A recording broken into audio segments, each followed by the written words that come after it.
In this video, we are going to describe the universal shift register. Why this name is universal shift register? In the shift register, we have the options. The values can be shifted right or shifted left or rotate left or rotate right like that. Therefore, when all the four operations are being done using a single code, that's what it is referred as a universal shift register. Okay, and then we will see how we are writing the hardware description language. That is a very long code for this universal shift register. See here, this program, this Verilog has been written using our behavioral model. How the circuit has to behave to act as a universal shift register. So, here there is no need for instantiation and all. And then the behavioral model is explicitly seen using this case, always, if. These instructions are indicating the program has been written using our behavioral model. Okay. And what is the first keyword we will be using? Module is the first keyword, and automatically it will have an end module. That is by default. What is the need given here? You need to shift 8 because what I mean, it is a 8-bit shift register. I am going to design an 8-bit shift register. So this is a name I have given to it. Okay. And then to shift the value. First of all, I want to have an input. Okay. So this is my basic input. And then I want to specify whether we want to carry out the shift left operation or right or rotate left like that. Before like opcode, right? Opcode, here I am using one shift, rotate left, simple. So this is a user friendly. You can write only your own also, some new variable also you can do. And apart from this, you will have for an input, you will have an associated input. And clock and reset, these two takes a major role in our thing. Initially, and it is one of the sequential circuit, the flip-flops takes a major component in the circuit.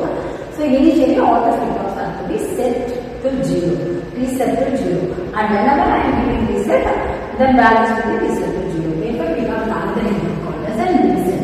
Okay. And then based on the clock only, this it is going to all the flip-flops will changes its state. Okay. Now, what is the output? Here we have this register is also indicating it is going to store the value, and it is an 8-bit wide, therefore 0 to 7. And then totally how many operations we are doing to do shift left, shift right, rotate right, and rotate left. So 4 works we want to do, 4 tasks we want to do. Therefore 2-bit combinations will work out forward. Therefore I am representing this, I am declaring this input as a 2-bit wide, therefore 0 to 1. And then it is an 8-bit shift register. Therefore, the input is going to be 8-bit. It is declared as an array. And then to control the operation, we want to have both clock and reset. That is declared as this one.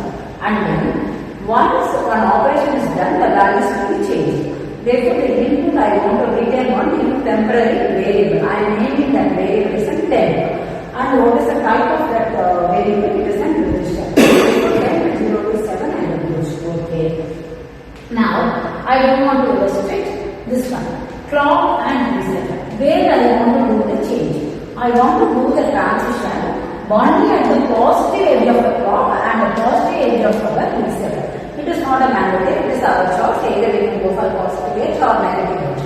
But this always happens. So when that condition is satisfied, some group of instructions will be executed. Therefore, it is start with begin, and under this condition, it has to complete till this one. So, when this particular condition is satisfied, it has to start from begin and then here. Okay, we will see that. So, this is the reset. When the reset is there, what will happen to our output? All 8 bits will be zeros. And then see here. In the this one 8-bit H. What is H indicates? It is an hexadecimal representation. In the binary representation, you have 8 bits. Okay, and this 8 bits when it is represented as hexadecimal, group of 4 bits. That is one number is taken as 1 digit. Okay, therefore here we have only 2 digits, and this H indicates it's hexadecimal, and this 8 indicates the 8 bits are represented in hexadecimal form. Therefore, it is 2 digits. Everything is indicated here. And then if it is not reset, reset is not active. The actual operation will be carried out. This operation in the sense shift right, shift left, or rotate left is one. Therefore, else we want to do the operation.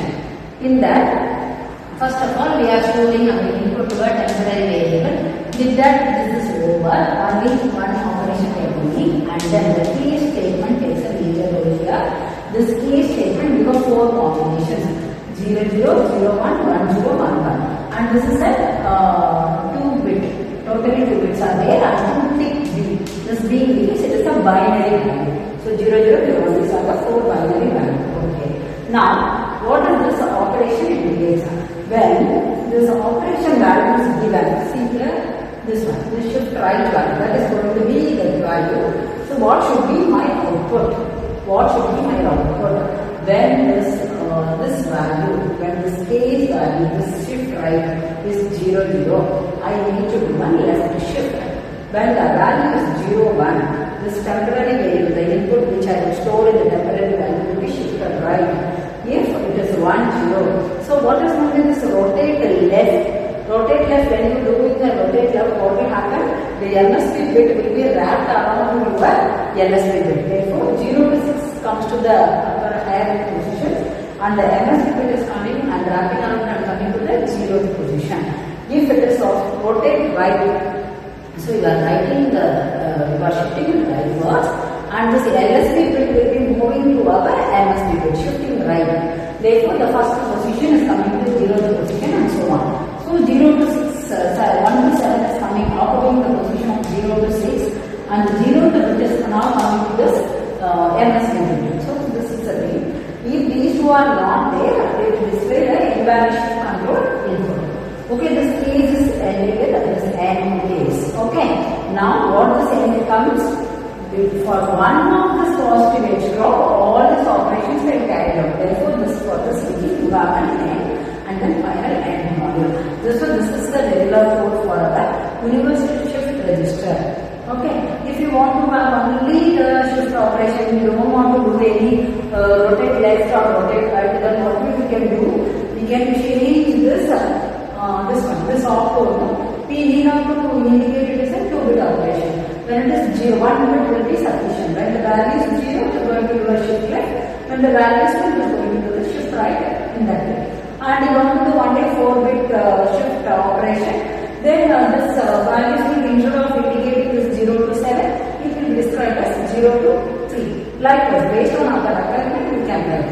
If you want to do some more operations also, we can do it. If you want to do the shift in the neighbors, the lower neighbors has to come to the upper level, and upper level has to come to the lower level.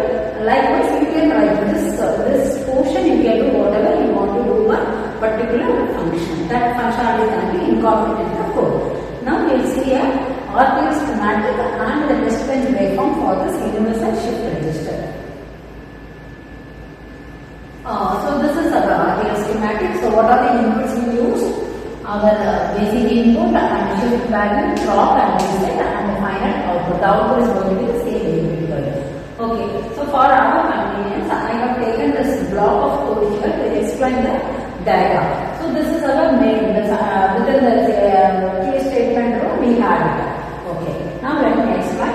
This marker is here. We all know that when the marker is there, that value will be displayed here. So the all the inputs and the outputs are displayed. So this is my input. So this is my input and